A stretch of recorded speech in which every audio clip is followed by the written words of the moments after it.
다 쫓아내지 아니하였다, 이런 제목으로 말씀의 은혜를 나누고자 합니다. 모든 사람이 오른쪽으로 가는데 나만 홀로 왼쪽으로 간다는 것은 보통 결심이 아니면 쉽게 선택하기 어렵습니다. 이 세상에는 사람들이 만들어 놓은 성공의 법칙이 있습니다. 사람들은 누구나 성공을 꿈꾸기에 그 법칙을 절대적으로 따르려고 합니다. 그러나 잠언 14장 12절과 잠언 16장 25절에서 우리에게 두 번에 걸쳐서 똑같은 내용으로 분명하게 경고하고 있는 말씀이 있습니다. 우리 말씀 봅니다. 어떤 길은 사람이 보기에 바르나 필경은 사망의 길이니라. 어떤 길은 사람이 보기에 바르나 필경은 사망의 길이니라. 아멘. 똑같은 말씀입니다. 그러나 이 말씀이 반복되어 나온다는 것을 여러분과 나누고자 하는 것이죠. 사람의 눈에는 바른 길같이 보이지만 마침내는 죽음에 이르는 길이 있다는 거죠. 안타깝게도 이런 영적인 눈이 열리지 않아서 불나방처럼 결국 자신을 죽음에 이르게 하는 일임에도 그 길로 버젓이 들어가는 사람들이 한둘이 아니라는 거예요. 여러분은 어떻습니까? 모든 사람이 오른쪽으로 갈 때 홀로 왼쪽으로 갈 용기가 있으십니까? 돌다리도 두드려보고 건너라는 말이 있듯이 우리의 영적 신앙생활은 두드리는 정도로도 안 됩니다. 배우고 확신한 일에 거하는 실질적인 삶이 있어야 된다는 거예요. 저는 존 웨슬리 목사님에 관한 그 학위 논문을 쓰면서 제가 그 웨슬리 목사님의 삶을 추적하며 깨달았던 건 한 가지였습니다. 그게 뭐냐면, 몇 번 말씀을 드린 것 같지만, 그 어머니 수산나 웨슬리와 그 사무엘 웨슬리, 아버지 사무엘 웨슬리 그 사이에서 태어나서 어릴 때부터 신앙적으로 잘 교육을 받았어요. 그리고 옥스포드라는 명문대학에 가서 킹스 칼리지 그 교수도 되고 말이죠. 그러다가 더 하나님을 위해서 자기가 일하고 싶어가지고 그 미국 조지아로 선교수로 나간 거예요. 근데 그 시몬 소베를 타고 이제 조지아로 가는데 풍랑을 만난 거예요. 풍랑을.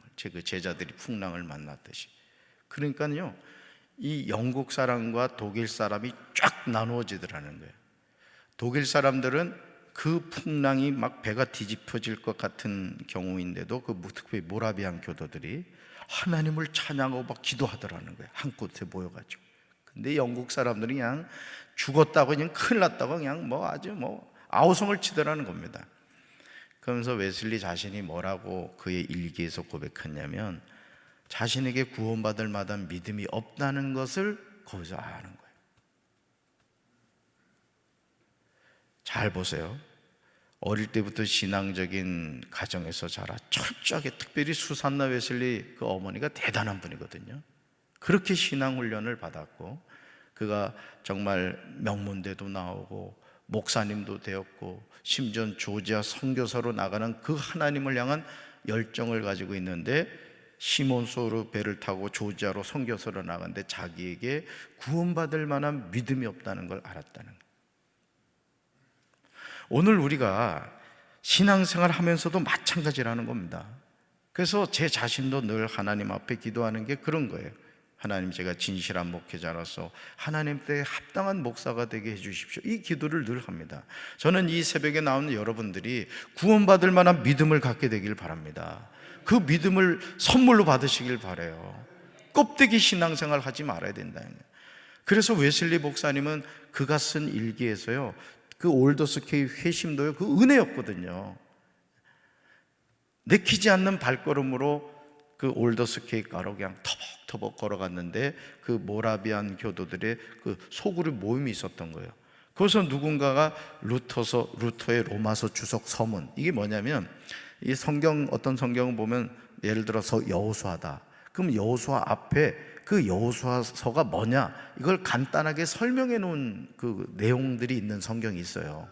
여러분 성경도 그 앞부분에 그런 성경들이 있을 거야. 언제 쓰여지고 주제는 뭐고 이런 게 있지? 그러듯이 그렇게 써 있는데, 루터가 로마서에 대한 그 주석의 서문을 누군가 읽었던 거예요.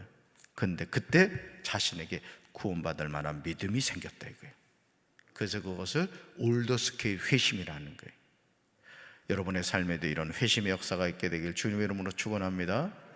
돌다리도 두드려 봐야 되듯이 내가 정말 구원을 받았는가, 목사고 장로기 때문에 구원받은 게 아니라 착각하지 말아요. 그건 그냥 주어진 직분일 뿐입니다, 여러분. 거기에 자꾸 착각해가지고 아주 교만 떨고 이러는 목사 장로들이 많아. 그러지 마세요. 그건 직분일 뿐입니다. 장로기 때문에 천국 간다? 성경 어디에도 그런 말 없어요. 예수님을 만나야 되는 거예요. 할렐루야. 여러분, 배우고 확신한 일에 거하는 실질적인 삶이 있어야 된다. 그렇지 않으면 우리는 헛다리를 짚다가 결국에는 죽음에 이르는 길에 가게 됩니다. 가데스 바네에서 10명의 정탐꾼들이 우리는 메뚜기라고 했을 때 갈렙과 여호수아는 다른 대답을 하죠. 그러자 민수기 14장 10절에서요, 성난 이스라엘 백성들은 두 사람을 죽이려고 했음을 우리는 기억해야 돼요. 말씀 볼까요? 같이 읽습니다.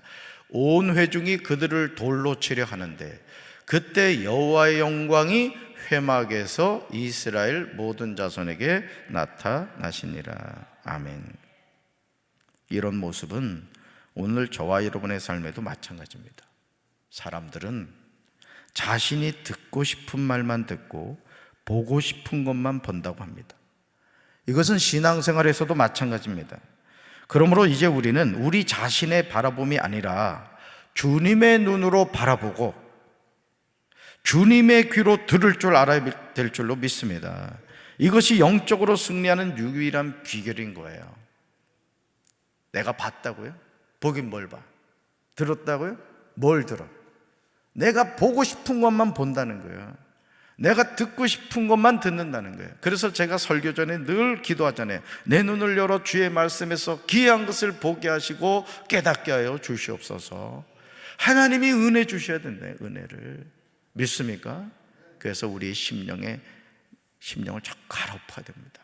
길짝박 같고 돌짝박 같고 가시덤불 같은 맛은 자꾸 갈아엎어서 옥토가 되는 거예요. 아멘이십니까? 갈렙과 여호수아는 다수를 따라서 가지 않았어요. 그들은 자신의 목숨을 걸고 진리의 편을 선택했습니다. 다시 말해서 하나님이 약속하신 말씀을 붙잡은 거예요. 오늘도 우리가 하나님을 잘 믿는다는 게 뭐냔 말이에요. 많은 교회들이 왜 시끄럽습니까? 왜 쌈박질을 하고, 왜 교회가 나누어지고, 왜 교회가 마귀의 소굴이 되고 마냐 이거예요. 그거는 하나님의 말씀을 붙잡지 않기 때문에 그렇습니다. 교회를 바르게 세우겠다고 주의 종을 대적하고 말이야, 성도들끼리 쌈박질하고, 여러분 그런 교회가 붕하겠습니까? 하나님의 교회 아니에요? 교회 주인이 누굽니까? 하나님입니다. 그러니까 여러분, 간이 너무 큰 목사, 장로, 성도들이 너무 많아. 자기가 뭔데 교회를 바로 세우냐고. 하나님이 바로 세워주셔야지. 아멘. 너무너무 마음이 아파요. 저와 여러분의 삶도 마찬가지입니다. 예수님은 우리에게 영원한 것을 말씀하세요.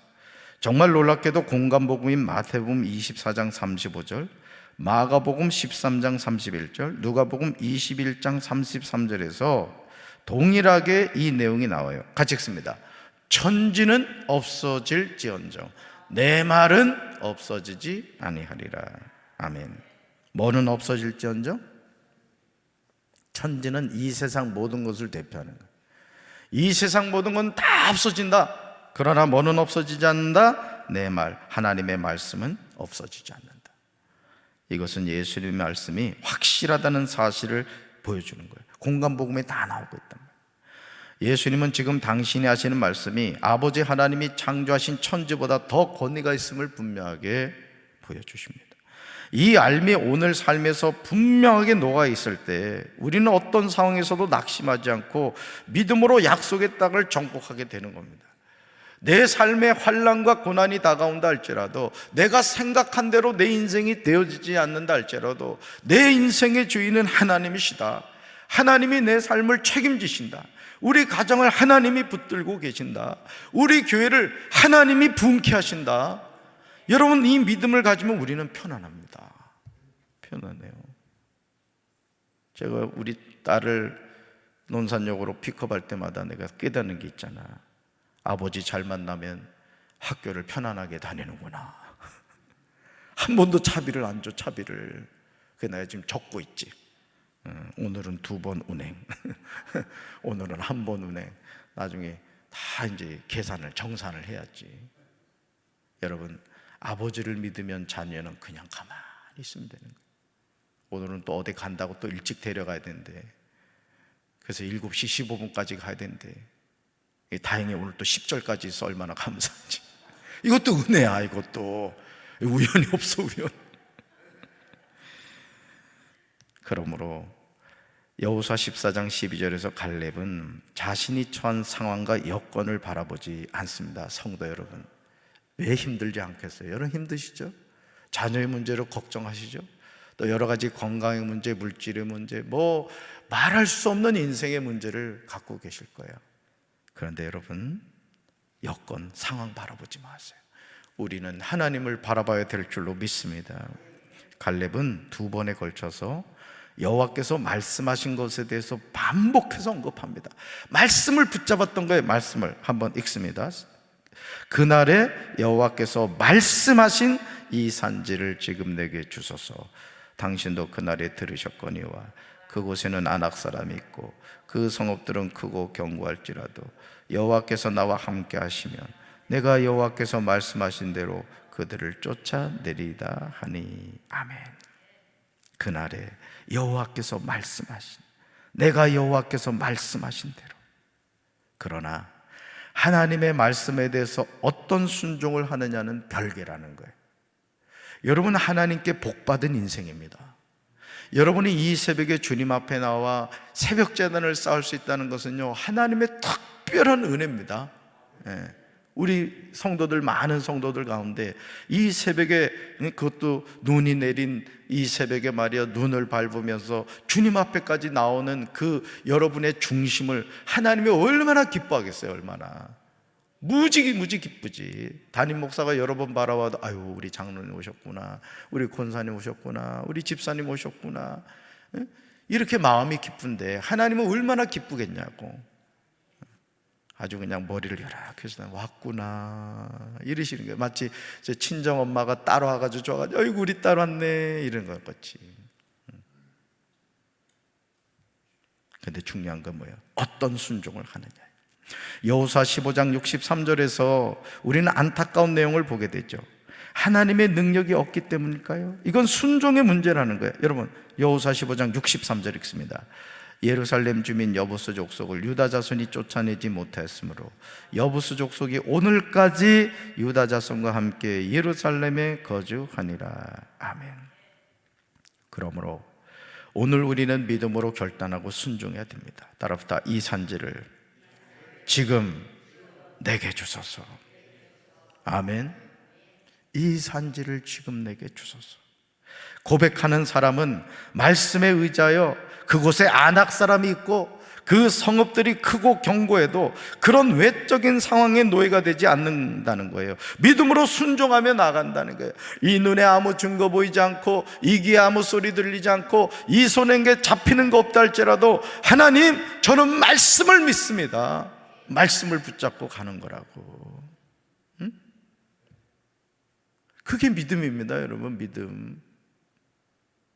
이렇게 하나님이 말씀을 통해 이렇게 두껍게 약속을 해 주셨다고. 근데 왜 상황과 환경에 그냥 붙잡혀가지고 큰일 났네 하는 말이요. 하나님 시퍼렇게 살아계신데 믿습니까? 여호수아 16장 1절부터 4절을 보시면 에브라임 서쪽 므낫세 자손의 기업에 관한 내용이 나옵니다. 여호수아 15장 1절에서 유다 자손의 지파가 그들의 가족대로 제비를 뽑아 땅을 나누었듯이 요셉 자손도 제비 뽑아 땅을 나누는 것을 보게 됩니다. 그러면서 4절에서요, 여러분 4절 보세요. 여러분 성경에 요셉 자손 므낫세와 에브라임이 그들의 기업을 받았다 이렇게 나와요. 그죠? 네, 그렇게 나옵니다. 이것은 야곱이 요셉에게 약속한 부분이에요. 그러니까 성경에서 아버지가 약속한 것, 특별히 아브라함이 아들 이삭에게, 이삭이 야곱에게, 야곱이 12아들에게 약속한 것이 어떻게 이루어지는가를 보란 말이에요. 하나님이 약속하신 것이 성경을 통해 실제로 어떻게 이루어지는가를 보란 말이에요. 왜? 그 약속이 오늘 나를 향한 하나님의 약속이기 때문에요. 그 막 설레죠. 설렌단 말이에요.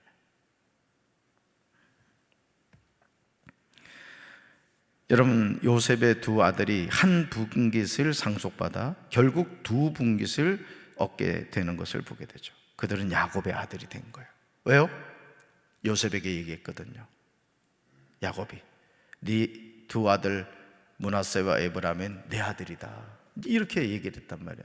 그래서 실제로 두 분깃을 받게 된 겁니다. 여호수아 16장 5절부터 10절을 보시면 에브라임 자손의 기업에 대해서 나오죠.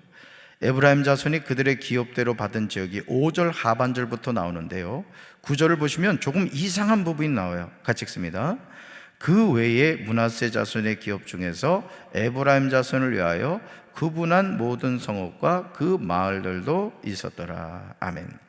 이것은 므낫세 자손의 목 가운데 에브라임 사람의 몫으로 구별된 마을들과 거기에 딸린 들이 있었다는 뜻입니다. 여러분, 나에게 주신 기업이란 말이에요. 그런데 그 기업 가운데 얼마를 누구한테 줬다? 에브라임 사람의 몫으로 주었다는 거예요. 이런 결정이 쉽지는 않았을 겁니다. 그럼에도 므낫세 자손의 유산 가운데는 에브라임 자손의 몫으로 구별된 성읍들과 그 주변의 마을들도 있었던 것이죠. 오늘 형제를 위한 이런 배려의 마음이 회복되어야 돼요. 아멘. 저는 우리 성도 여러분들이 영권의 복 받게 되길 바랍니다. 물권의 복 받게 되길 바랍니다. 인권의 복 받게 되길 원합니다. 그리고 그 받은 복을 꼭 쥐고 있지 말란 말이에요. 하여간 죽기 전에 다 쓰고 가. 안 쓰고 가기만 해봐. 내 장례 안 해줄 거야 그냥. 재산 목록 딱 검사해가지고 장로님 많이 남겼네, 그냥 알아서 가세요, 이럴 거야. 움켜쥐고 있지 말란 말입니다. 여러분이 복 받아야 되는 이유는 뭐냐? 여러분 자손을 위해서도 쓰십시오. 그러나 가난한 이웃들을 위해서도 쓰란 말이에요. 주변에 정말 어렵게 사시는 독거 노인이 있으면 연탄 500장 사드리고 말이에요. 쌀도 사다 드리고 김치도 좀 사다 드리고 좀 살피며 살아가라는 것이죠.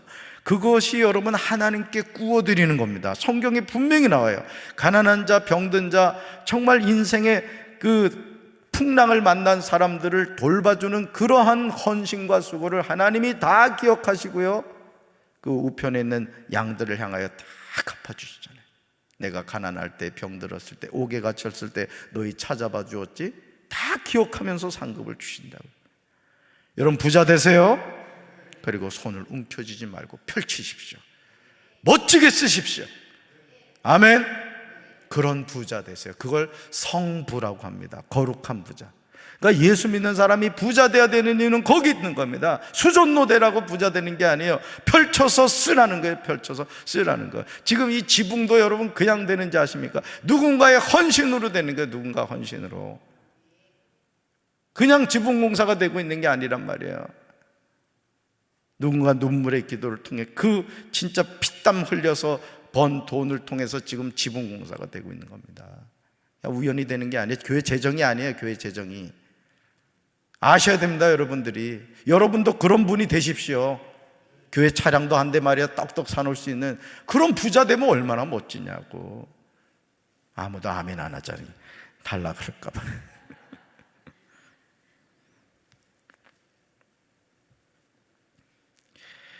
여러분 여호수아 16장 10절을 보시면요, 우리는 여호수아 15장 63절에 나온 내용과 같은 내용이 나오는 것을 보게 됩니다. 정말 평범하게 볼 수 있는 내용이지만 사실 이 내용은 매우 심각하게 봐야 됩니다. 왜냐하면 하나님에 대한 순종 때문에 그렇습니다. 여러분 말씀에는 아주 중요한 우리가 살펴야 될 부분이 있어요. 같이 읽습니다. 그들이 게셀에 거주하는 가나안 족속을 쫓아내지 아니하였으므로 가나안 족속이 오늘까지 에브라임 가운데 거주하며 노역하는 종이 되니라. 아멘. 이 파란 부분을 주목해 봐야 돼요. 파란 부분. 저와 여러분이 여호수아 16장 10절을 주목해서 보아야 하는 이유는 여호수아 1장 3절에서 하나님은요 여호수아에게 분명하게 말씀하셨어요. 분명하게. 하나님이 무슨 말씀을 주셨습니까?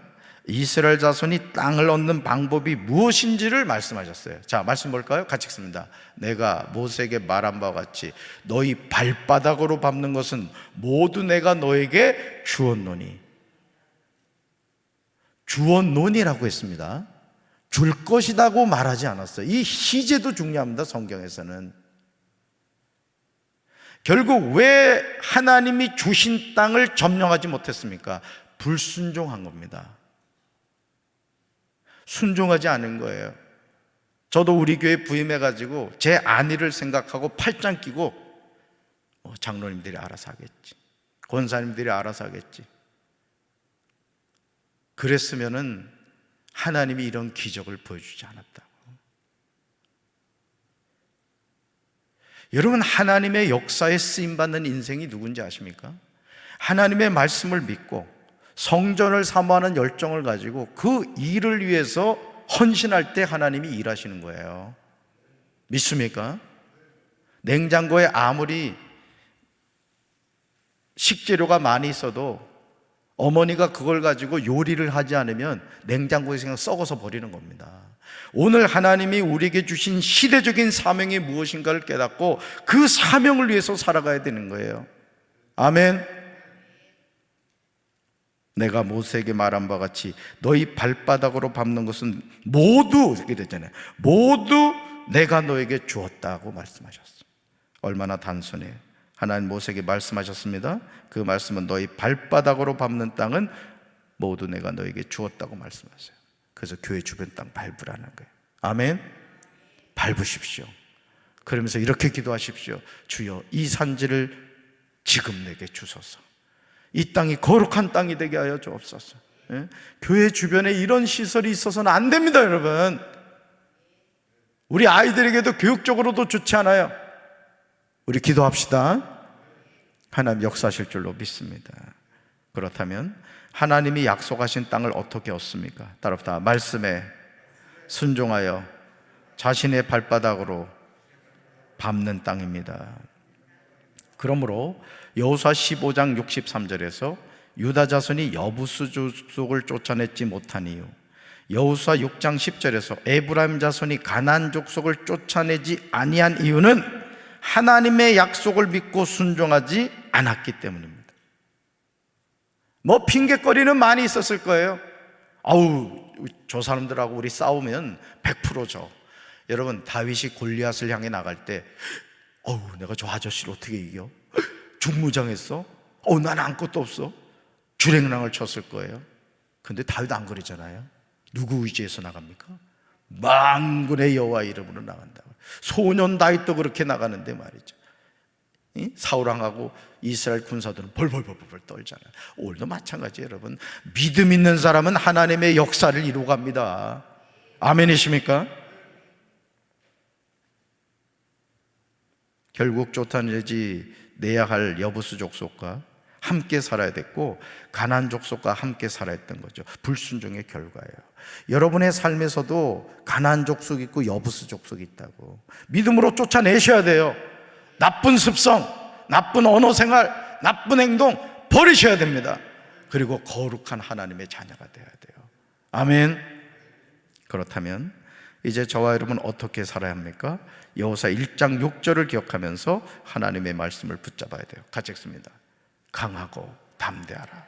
너는 내가 그들의 조상에게 맹세하여 그들에게 주리라 한 땅을 이 백성에게 차지하게 하라. 한 번 더요. 강하고 담대하라. 너는 내가 그들의 조상에게 맹세하여 그들에게 주리라 한 땅을 이 백성에게 차지하게 하라. 아멘. 오늘도 이 하나님의 말씀을 붙잡고 당당하게 믿음을 가지고 승리하는 우리 성도들 되기를 주님의 이름으로 축원합니다. 가슴에 손 얹겠습니다. 하나님, 너희 발바닥으로 밟는 땅을 하나님은 주었다고 말씀하셨습니다. 그러나 하나님의 말씀에 불순종하여 결국은 이방 족속들과 함께 살아가는 모습을 봅니다. 나중에 그들 때문에 하나님을 떠나 바알과 아세라를 섬기는 신앙의 변절을 하는 모습을 보게 됩니다. 오늘 우리가 하나님 말씀을 믿고 강하고 담대한 믿음을 가지고 날마다 하나님 발바닥으로 땅을 밟게 하옵소서. 믿음으로 순종하게 하옵소서. 이 산지를 지금 내게 주소서. 갈렙처럼 당당하게 믿음으로 고백함으로 하나님의 역사를 써가게 하옵소서. 우리 성도들 다 부자 되게 하옵소서. 거룩한 부자 되게 하옵소서. 손을 펼치게 하여 주시고 하나님이 주신 물질을 통하여 하나님의 선한 뜻을 위해 쓸 줄 아는 거룩한 성부가 되게 하옵소서. 예수님의 이름으로 간절히 축복하며 기도합니다. 아멘.